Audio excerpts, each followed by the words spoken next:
მოგესალმებით, ეს არის გადაცემა საბავშვო ენციკლოპედია, მე ვარ ნიტა ბიტაძე. ვაგრძელებთ ქართული ანბანის შესწავლას იაკობ გოგებაშვილის დედაენის მიხედვით. წინა გაკვეთილებზე ჩვენ ვისწავლეთ რამდენიმე ასო-ნიშნის წერა-კითხვა. ა, ი, თ, ს, ხ, ო, ე, უ, ზ, მ. ვისწავლოთ მომდევნო გაკვეთილი. ასო ბგერა შ.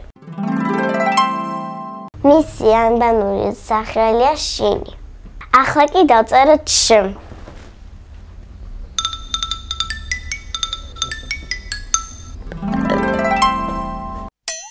ჩამოთვალოთ სიტყვები, რომელიც იწყება შ-ზე.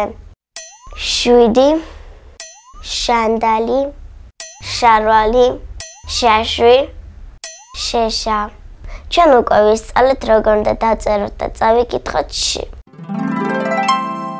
ახლა შეგვიძლია წავიკითხოთ დედაენის შემდეგი გაკვეთილი.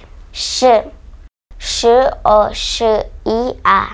შო, ში, ა. შოშია.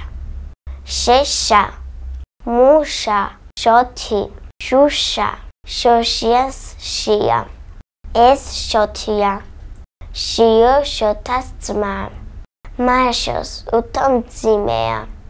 მუხის შეშა შიოსია. ძია შოთა მუშაა. ძუის მაყრე შორსაა. შოთას ხმა ისმის. ის ძმას ეძახის. დღევანდელი გადაცემა დასრულებულია. გმადლობ ყურადღებისთვის. მომავალ შეხვედრამდე.